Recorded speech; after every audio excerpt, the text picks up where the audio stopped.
Hello, listeners. This is Jesse. This is Greg. And you're listening to Spoilers Are Good, Actually, a podcast where we revisit some of our favorite shows and talk about how knowing the ending affects our experience the second time through.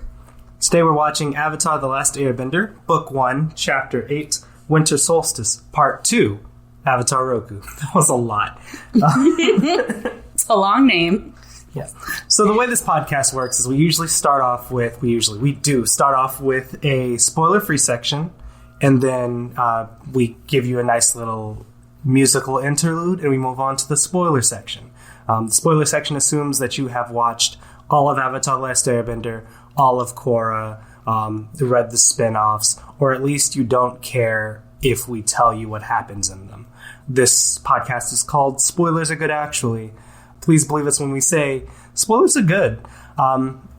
So don't listen to the spoiler section if you don't want to, but we really would like for our listeners to give it a shot. And one quick content note, Avatar: The Last Airbender is a kid's show, but this is not a kid's podcast. We won't go into any darker or more mature themes or content than the show itself does, but we will be using adult language. So listener, be warned. If you don't like cursing, maybe exit now. We have a segment called The Golden Fuck. Oh my god. That's really all you need to know. So yeah, the animators had a day with Momo. They really enjoyed having Momo have his little bits. This was an excellent Momo episode. Just the small little details were just so cute. We love Momo. There were 3 sections specifically that I saw. There was the part where they saved Sokka from the fall, and he was about to fall in the water, and then Appa kind of like skidded on the water, but then a fish flew into the air, hit Sokka in the face, and Momo caught it. Yeah. That was beautiful. Had a snack. Then they were scoping out the Fire Nation Temple Island thing. Mm-hmm. And we had to rewind just so that you could see it. Yeah. But they showed everybody kind of peering over a ledge, including Momo, but then Katara looks to her right and sees that Momo's ears are popped up, and so she, as they're still talking, lowers his ears. Casually smooths them down.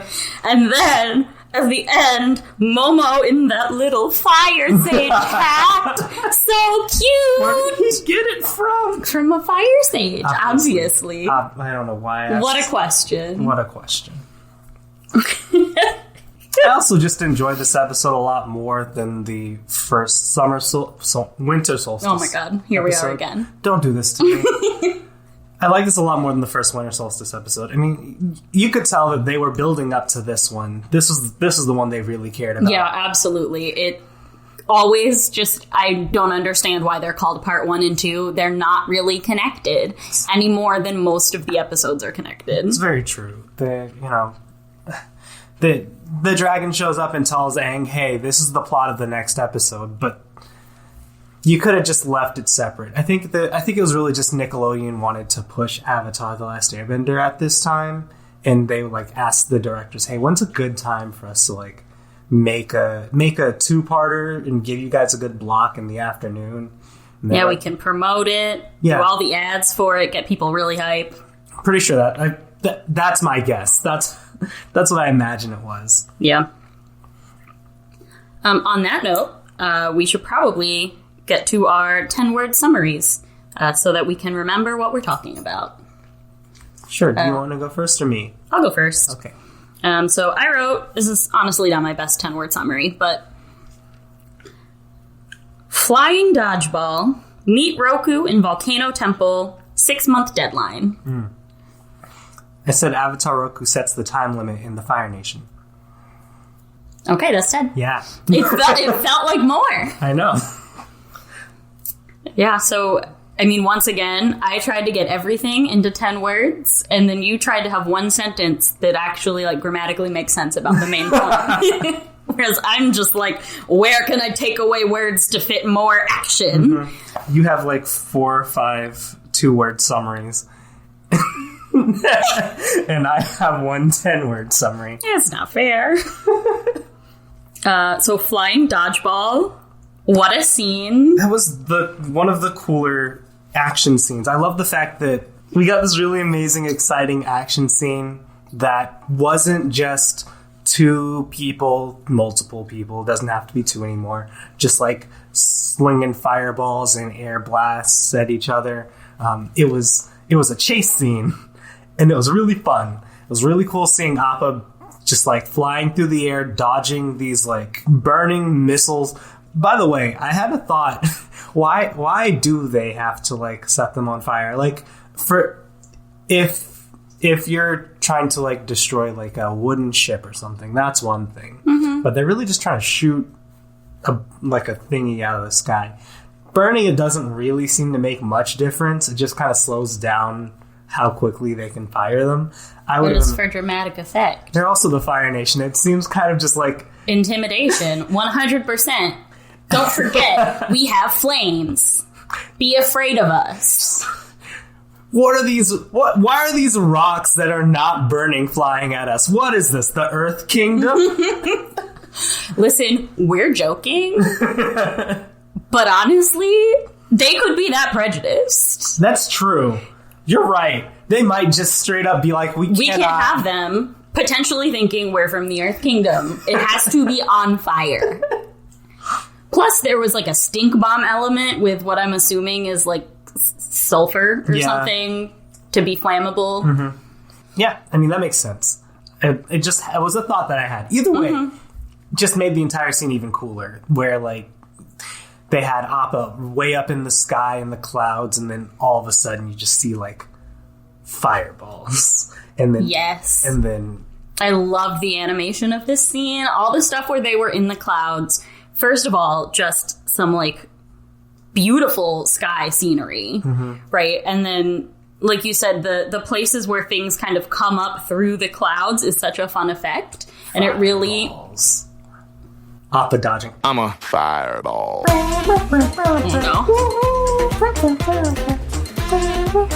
You can't get that out of your head now, can you? It only took us, 7 episodes to get to Pitbull. Honestly, I'm impressed at how long we waited. Yeah, no, the animation was really good. What else did you think? I don't even remember. I'm just distracted by fucking fireball. Oh my god. I don't know. I agree. It's definitely by far my favorite action scene so far in the show. It's just cool and it's fun and it's a little silly, but also like really big stakes of like, maybe let's not get blasted out of the sky into the ocean. Then Sokka falls. Oh my gosh. Terrifying. And they catch him and then they do the same thing just like near the water, and that made... It was so... I really liked how they took pretty much the same premise, but they got a chance to animate it in 2 very different settings within the same scene. It was really cool seeing like these like blasts of water shoot up, and Appa still dodging all of them. I fucking love Appa. Appa's so cool. True MVP. Jesus. Appa will run straight into a hail of fireballs without question, and he like... just because Aang asked him to. Like, this has to have been, this is the most tumultuous year of Appa's life. The goodest boy. He's never had to deal with anything like this before. And he just jumps into it. I love that. So cool. I love Appa. But yeah. And once they get through the chase scene, now they're on a volcano island. Which, wild when you think about it. That shit's gotta be hot. Just, it's the kind of thing where you're like, what kind of place what kind of land does a country called the Fire Nation live on? Volcano, yeah, it's gotta be volcano. It's definitely, it's the kind of thing where you're like, oh man, that's a lot. That's insane. And then you're like, oh yeah, that makes a lot of sense though, doesn't it? Mm-hmm. They would be on volcanoes, wouldn't they? Yeah. I loved the I love the distinction in their architecture from like all of the other architecture we've seen so far. We've seen a little bit of Water Tribe, we've seen some Air Nomad, and we've seen some Earth Kingdom. Both like a palace and also like regular villagers. And this is distinct from all of that. It's a very like traditional Japanese, while also fully metal. very industrial revolution. We are processing metal at this point, and it is a commonplace thing in our architecture. It's, we see this also in their ships, all metal boats. They're very industrial revolution era as a nation, and that you can tell that a lot of their power over the world is coming out of their technological prowess. Yeah, absolutely. So I like how that's reflected even in the Fire Sage Temple. But yeah. I also really like the world building of the Fire Sages themselves, because I think that's a very, realistic take on them, that they existed at one point to serve the Avatar, but as representative of the Fire Nation, and but just over time, without an Avatar around, they've just evolved to be more cronies. Yeah, I mean, they were an essentially religious sect that was influenced and eventually kind of overtaken by the political pressures of their land. This is we can say something very similar to, for example, evangelical Christians. Yep. In America. This is a very real thing. They don't live separately from the Fire Nation. And so when you've got 5 dudes who for hundreds of years was supposed to follow one guy who is not here anymore, and also the Fire Lord who, plans to take over the world, has been, I don't know what exactly he does to pressure them. I don't know if he selects them, but either way, the political environment of the Fire Nation influences the views of these Fire Sages, to the point where when the Avatar returned, they said, that guy hasn't been here for 100 years. Our Fire Lord is with us. We are with him. That's the guy we choose. That 4 out of 5 Fire Sages choose the Fire Lord. Is this like dentists? They're paid off? I don't know. I also think it's a really good, window into the nationalism present in the Fire Nation. If even these supposedly objective religious figures have, got caught up in the culture and the propaganda to, believe in Fire Nation supremacy over, the Avatar. Right. Who can we trust? Yeah, Who's that's a big deal. Yeah, who's left at that point?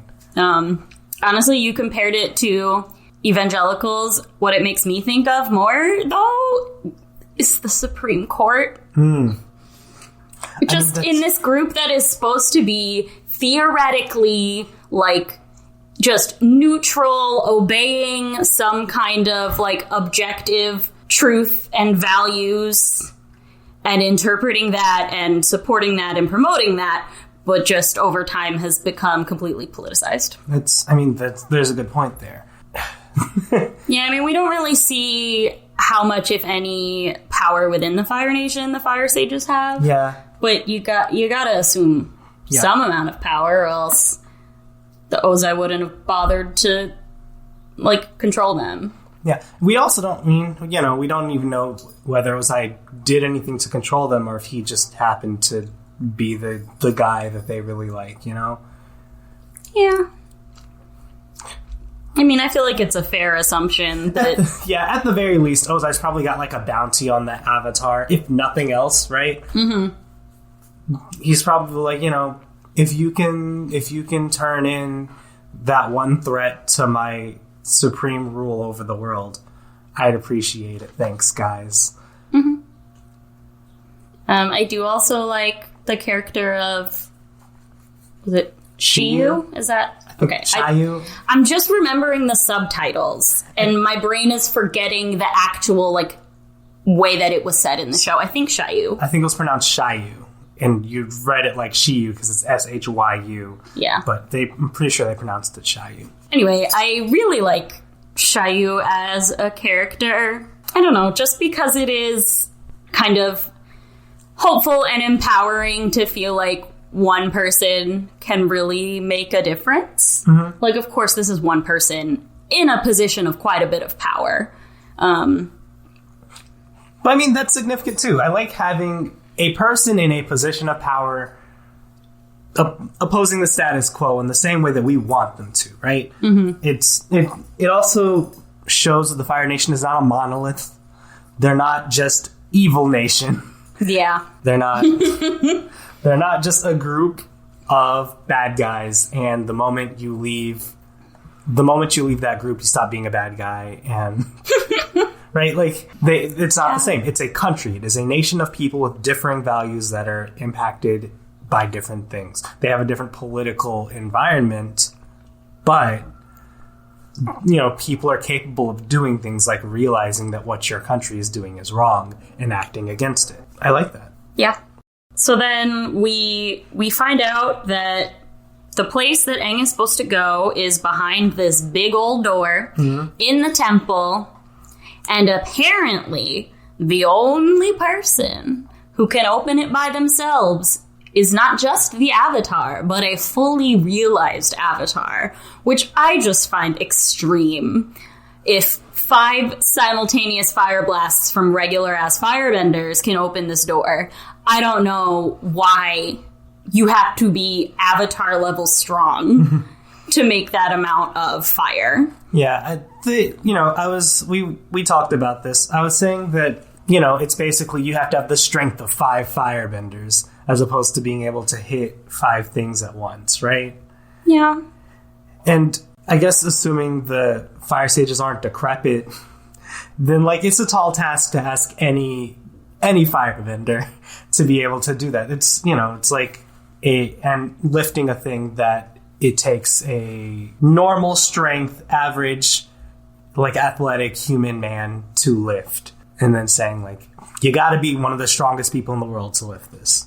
Obviously, we're saying literally the strongest person in the world, but that's all I got, really. I don't know. I just feel like they're being kind of dramatic. They might be. That's fair. Because, like, we've already seen some pretty strong firebending, and, you know, without giving spoilers away, we're only going to see more, and people are only going to be stronger than what we see now. You're spoiling that we get more bending. I know. I ruined it. All right. Well, show is ruined. It's over. Now you know that power escalates throughout the 3 seasons. Nobody could have predicted that. I'm sorry. So Sokka's got a really fun plan to do the fire blasts.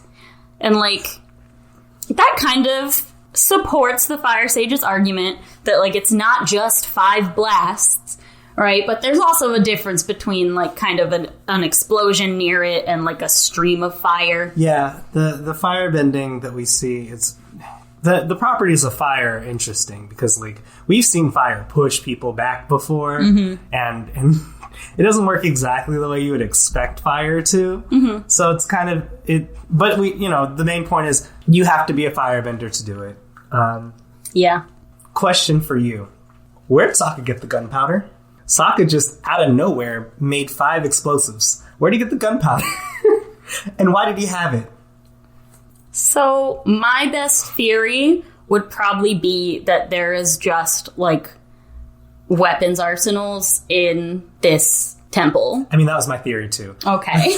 not because I don't think that the gang is just carrying that shit around. Right, they're not carrying gunpowder. That doesn't make any sense. But Sokka had to have been like, do you guys have, like, something that'll blow things up around? And the sage was like, yeah, we do. We are on a volcanic island in the Fire Nation. So yes, we have we have those things. Seems dangerous, honestly, but also, it's interesting that Sokka's dad taught him this trick.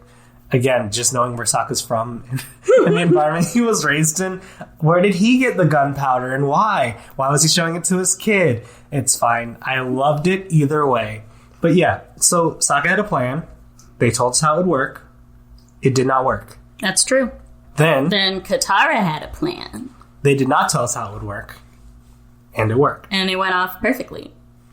So what what you should get from this is Katara is the best, and she's never wrong. And she has all the best ideas, and just everyone should bow to Katara. It's the unspoken plan guarantee returning. This time we actually ignoring me? Played it straight. Yeah, anyway, it was great. Oh my god. I enjoyed that. Thank you for reminding me about Katara, though. Oh my god. Yeah. No. Do you remember that little line No. she had? No, I don't. Beginning of the episode? No, I do not. This is before they actually began their journey, of course. And Aang tried to sneak out without them. And Katara said, "The world can't afford to lose you, and neither can I." I have nothing to say about this. We already know how Jesse feels about this. I am confused. That's all. It's because this is a phrase that can be seen as a platonic phrase, but it does not feel platonic to me. And because it doesn't feel platonic to me, it kind of conflicts with her general association with Aang up until now. To be fair, you can grow into these kind of things. You can start to realize how much you care about a person, especially when they decide to go into danger. I think it can also be interpreted as motherly. Sure. It feels less motherly to me. I couldn't tell you why. My problem is less that this is a motherly thing that she's saying, and more that I would expect her to say a more motherly thing at this point. I wanted to bring it up. I think it's important to keep bringing up the interactions with Katara and Aang and Sokka, and just making sure we outline important big conversations that they have. Yeah. But yeah, that was that. Thank you for reminding me, because I had completely forgotten about it. We should have said that first, actually. I can't believe you just let me go past I will say, I am sick You just ignoring me? I have to do this alone plot lines. Can't believe you just ignored me. Do not make me threaten you with violence.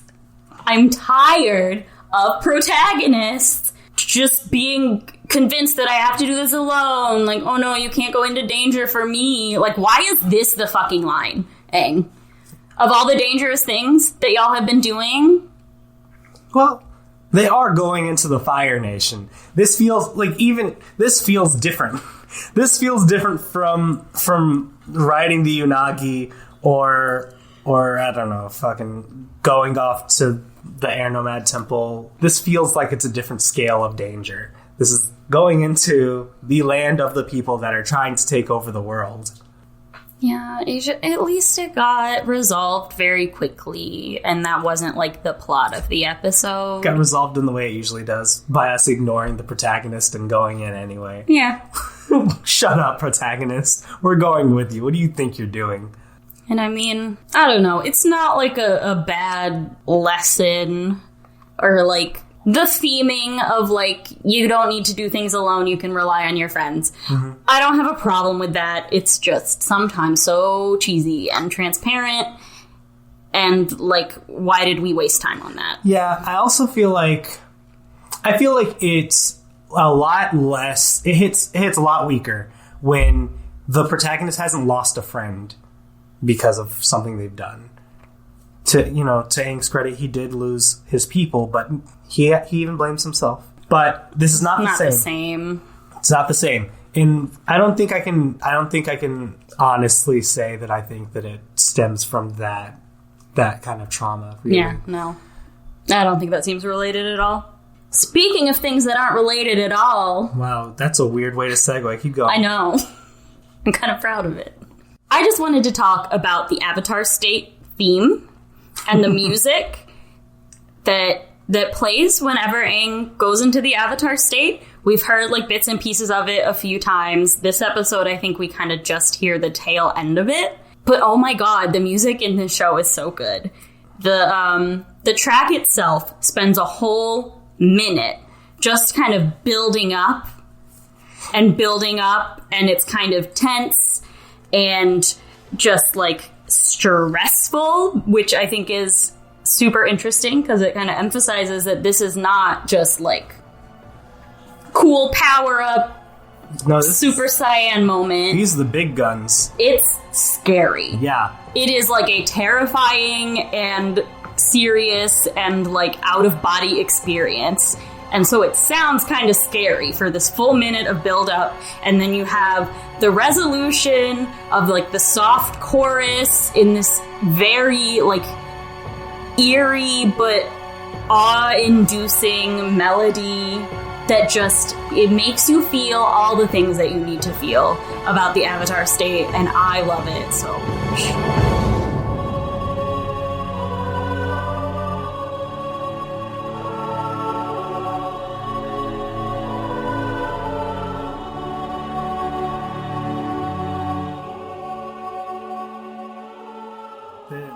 The musical direction in the show is always amazing, and I love the fact that they put so much emphasis on this very huge event, character, role, person, whatever you want to call the Avatar state. They put a lot of emphasis on this because it's significant for Aang, for Aang's friends, for Aang's enemies, for the world. It is one of the most crucial moment. Like, Aang going into the Avatar state is probably the most important thing happening in the world right now, at each and every single time. Yeah. And the music kind of conveys that. It's really good. I also, again, just think that the tone of it being slightly, like, frightening is so... It's really important and makes it a very distinct mood. Because, like, it's not... Again, it's not just like a fun power-up. It's absolutely terrifying. Aang is straight up possessed. Like, especially in this episode when he kind of takes on the form of Avatar Roku. And then you see him leave the Avatar state, and he's just, like, completely fucking out of it, limp, falling over. Yeah. Like, again, like he just had an exorcism. Yeah, for it is somewhere in between Goku going Super Saiyan and Goku going Uzaru. Uzaru's the great ape form that was, like, only in the first few seasons of Dragon Ball... First season of Dragon Ball Z? Anyway. Oh, God, people are gonna rip me to shreds for not knowing exactly when he stopped going in great ape form. Anyway. I don't think they are. No, nobody is. Nobody cares that much. A lot of people care about Dragon Ball Z, Jesse. A lot of people care about... Okay, anyway. Yeah, no, it's... So it's this amazing, huge power-up that's awesome and usually good for the heroes in the same way Super Saiyan is. But he also doesn't have control, like with Uzaru. And it's destructive and it's frightening. And I like the fact that we treat it more like an actually, like, awe-inspiring, kind of scary thing. I'm dealing with a lot of power. I'm dealing with more power than any individual person should have. And I recognize it. Yeah, and that's reflected in the music, that we have way too much power here, and we're not treating this power like a fun little anime thing where suddenly I can toss mountains and we're cool with it. I can toss mountains, that's horrifying and scary. Yep. Yeah. Oh man, also Avatar Roku, just like that firebending, making the volcanic island just like erupt and burn down the fucking temple, his temple. So, you know, it's his stuff. He gets to do whatever he wants with it. Horrifying. So that's about all I have to say in this first part of the podcast. Do you want to go ahead and move on to the Golden Fuck? Introducing the one, the only, the Golden Fuck!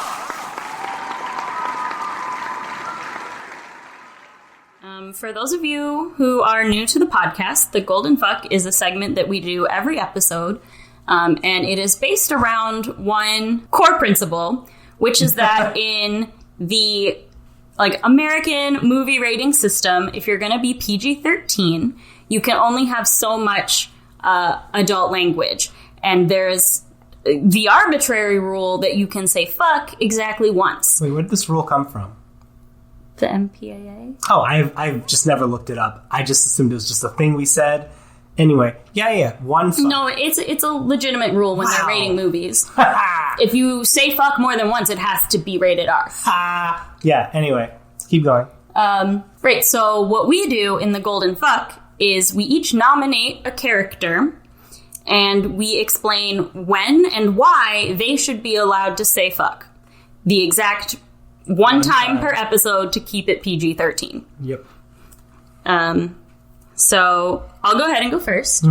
My nomination this week is to Appa. I don't know if that's allowed, but I think it's funny.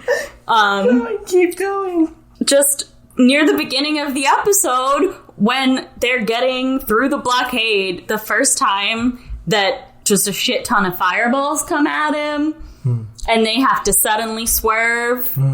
I think Appa internally is given a big ol' fuck. Oh yeah, we in the PG-13 film / series of this, are we just having somebody voice Appa's thoughts and they're saying out loud the word fuck? Maybe what happens is Appa groans and we have subtitles that just show in quotes the word fuck. I think that's the best way to handle it. Because I definitely don't want Appa to be able to talk. I don't know, like if we can't give it to Appa, then I feel like just everyone, all three of them should scream fuck in that moment. I mean, well, my golden fuck was literally Sokka as he falls out in that scene, which is fun. They're distinct. Those are different moments. Yeah, fair. Anyway, that was mine. Just like, and I'm just imagining it's another one of those that trails off into the distance.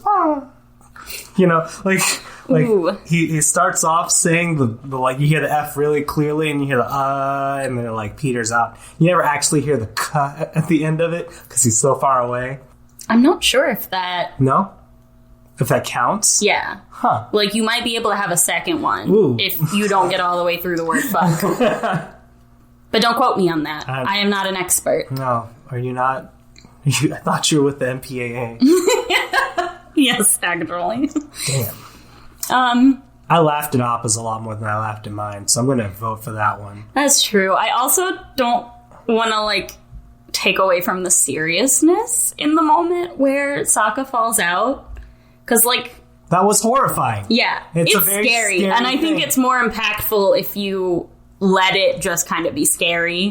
Like, the whole scene has kind of a light tone to it, as we do with a lot of the scary moments in the show.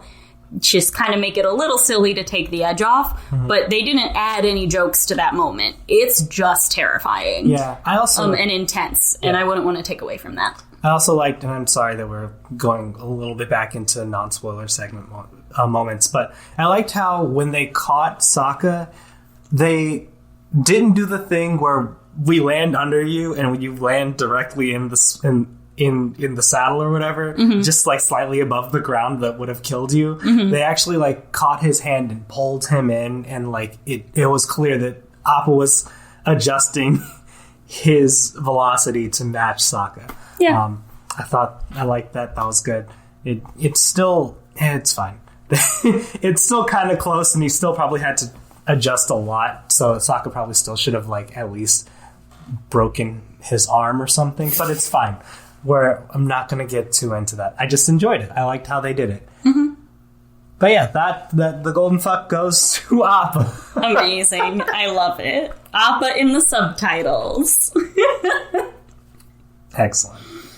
Good. So I guess it's time to transition into the spoiler section. Spoiler music.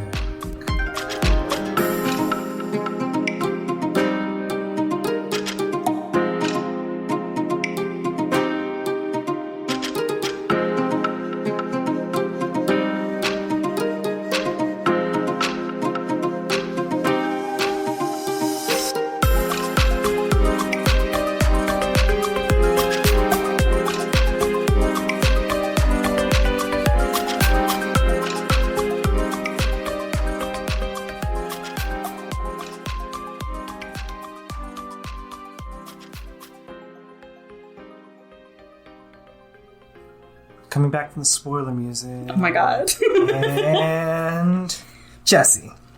I want to follow up on some of the conversations that we had last week in this week's spoiler section, because we get a little more context about, like, the entire framework of this visit and, like, whether or not he needs to do it next time that he needs to talk to Avatar Roku. Right. And just, I think something I was saying last time is that it's possible that he needs to do this and, like, use the energy of the solstice to, like, form a connection with his past lives. Mm-hmm.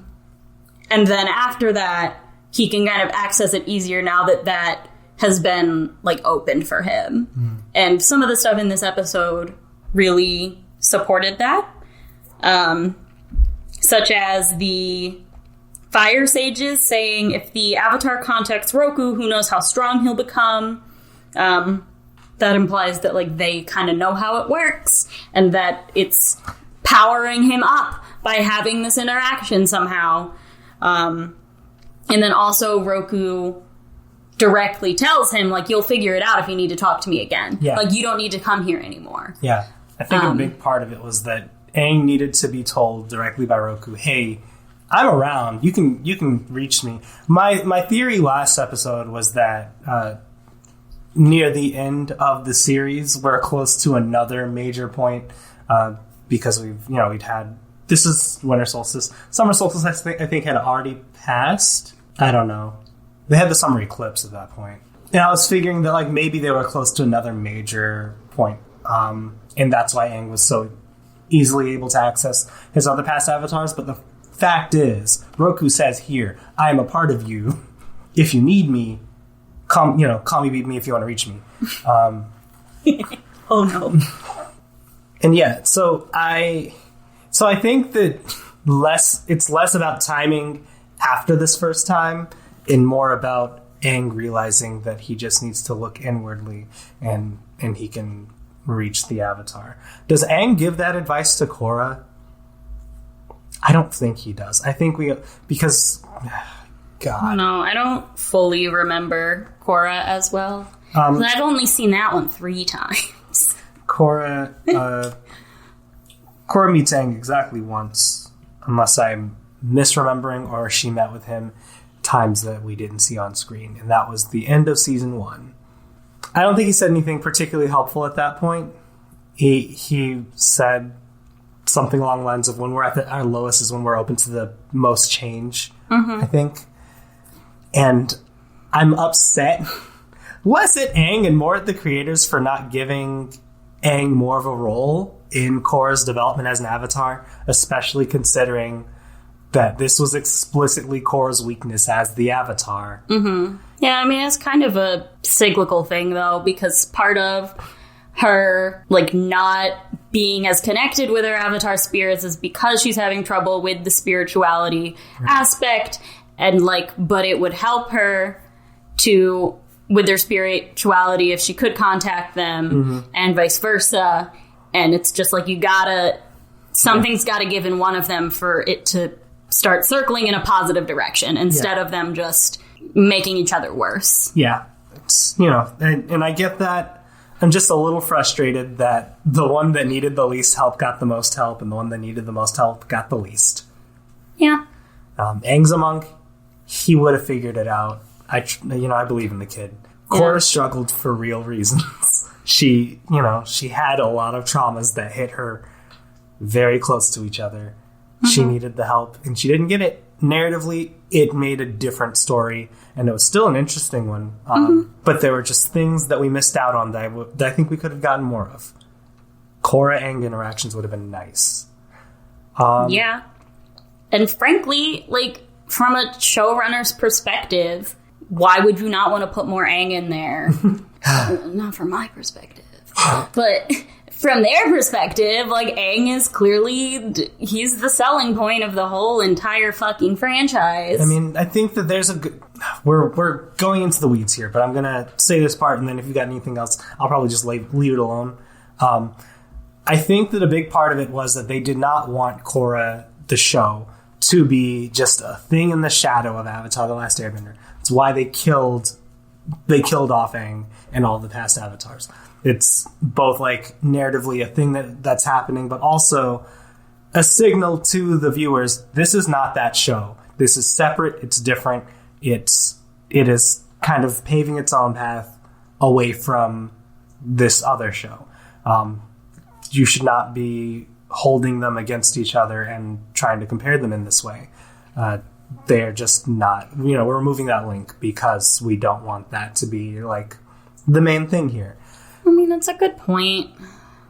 That's my thought. It's just like, but yeah, I don't know. There's a lot of good reasons to have more Angkor interactions, and the main one just seems to be like, this is our show. This is an Aang show. It's a different show. And that seems a little silly and petty to me. But it's all speculative. We don't actually know, though. We didn't talk about Zuko and Iroh, like, at all during the non-spoiler section. Yeah, because without spoilers, there's really not a lot going on. He's just chasing them.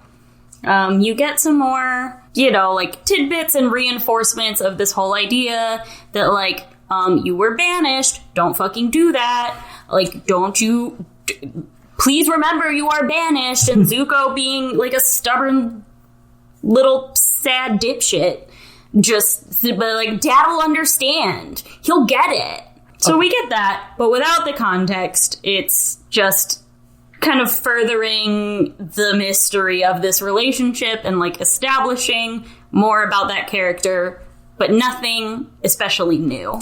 I will say, Zuko was right, actually, when he was saying that, well, understands the wrong word, but if Zuko broke the blockade, violated his exile, caught Aang, and or killed him, right, and reported that to the Fire Lord, he would probably be returned to his seat of power. Like, he would be accepted with welcome, open arms, in the same way that exact thing happened to him when he helped take Ba Sing Se and killed Aang. Like, and also got credit for killing Aang.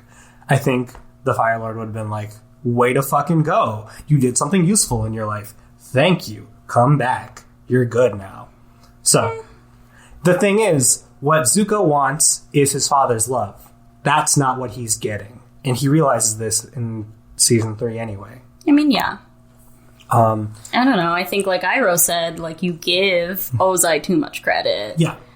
By thinking that he's not gonna just, like, take captive Aang and send Zuko back out because, like, fuck you, you broke the rules. So, yeah, I don't know. Like, I don't know. So, if Commander Zhao is there, and he will be, right? And Commander Zhao's like, I did that, actually. Then I can see Ozai being like, oh, good job, Commander Zhao. What happened to my son? And what happened to Zuko? And Zhao's like, oh, that guy just got in the fucking way. Calling him my son. Yeah, right. My bad. What happened to Zuko? And Ozai's like, oh, that guy just got in my fucking way. Send him to jail. Even if Zuko had actually done it. Then, like, yeah, I can see Ozai being like, fuck off. No. But, again, if Zuko is the person that actually did it, and proves himself to be an asset in his father's war, then Ozai will actually take him back, regardless of if he violated the fucking exile. Ozai doesn't care about that. He just doesn't want Zuko in his life. He just doesn't want him around. I mean, that's why I think he wouldn't care if he got the Avatar. Yeah, so I guess... And he then has a reason to keep him out of his life by saying you broke the rules. Yeah, so I guess it's a matter of whether... I just disagree. Yeah. It's a matter of whether we believe that Ozai is the kind of person that will, like, I think that Ozai is more the kind of person that will keep war assets close. Mm-hmm. He's like, I think that he will recognize Zuko as a thing that is useful to have around for the purposes of completing this war. Yeah, I kind of disagree with that bit too, but, like, most of this is an opinion. Yeah, there's not much of this that is based in, like... Mm-hmm. objective argument here. Yeah. But, no, we also get a little bit of insight into just like Ozai's view, not Ozai, Iroh's view of Ozai. My brother's not the understanding type. Like, and it's remarkable how little we actually get of Iroh talking about his brother, considering the shit that Ozai put Iroh through. Yeah, it's always a little off-putting to hear him refer to Ozai as his brother. Yeah. Because, duh, brain, that's how that works. Like, yes, Zuko is Ozai's son, Uncle Iroh, probably brothers. Right. But you don't associate them with each other. Because it's just so different. Yeah, no, Iroh is that kind, gentle man next door, and Ozai is Fire Hitler. And they're not related in your mind. They don't seem like they'd be. Mm-hmm. But they are. And I like the fact that, like, it seems like an active decision on Iroh's part. I'm not going to talk about my relationship with my brother. Mm-hmm. This is not important to you or to the world or to anything that's going on. I'm here to support my son. Mm-hmm. And that's really it. I don't know. I like that about Iroh's character. I also like that Iroh told Zuko, quite frankly, you shouldn't do this. Zuko said, I'm going to do it anyway. And Iroh, after that, just sat back and supported him with it. He let Zuko make his own mistakes. Yeah, it's the first of many times where Iroh is going to tell Zuko not to be an idiot. Zuko goes and is an idiot anyway, but Iroh just steps back. Is it the first time? I just feel like, I don't remember because, we do this every week. I guess there's an argument for, the first episode. When he's telling him, don't go after the light. It's not the Avatar. No, don't worry about it. Of course, Iroh was not right there. I don't think he was... I think he was lying. I don't think he actually thought that. I think he was just trying to keep Zuko away from it. Okay. But other than that, I mean, this is the biggest time where he... Well, no, you're right. It's not really the first. Because we have that, and then we have when he fights Zhao. Yeah. And there's probably another example that I can't think of right now. Yeah. But then after this, there's the Northern Water Tribe instance. There's Zuko alone. Yeah. I feel like there's something with the pirates also. And the Blue Spirit. It's a whole thing. So that's going to be season 2. Yeah. Blue Spirit season 1. I mean, it comes out in season 1, but Iroh addressing the Blue Spirit is season 2. Oh, okay. Yeah, there's a whole we get a whole lot of Iroh allowing Zuko to make his own decisions, even when Iroh disagrees with them, and just only intervening when it seems very serious. Like, I really need to come in and help you. I actually have to guide you. And, it makes Zuko's redemption feel that much better. Mm-hmm. Oh, man. And that scene when they... Parenting. Yeah, I mean, I just wanted to touch on Zuko and Iroh before we went too far into anything else because I really appreciated that. Yeah, I like all their interactions in this episode a lot. Fucking... This is just a Zuko thing. Again, boy has no brain cells. It's just, you're too late. Aang's already in there. And then Zhao's just like, bitch, he has to come out. What do you mean he's already in? Like, Zuko, yeah. Zuko do you know how rooms work? He would have figured it out eventually.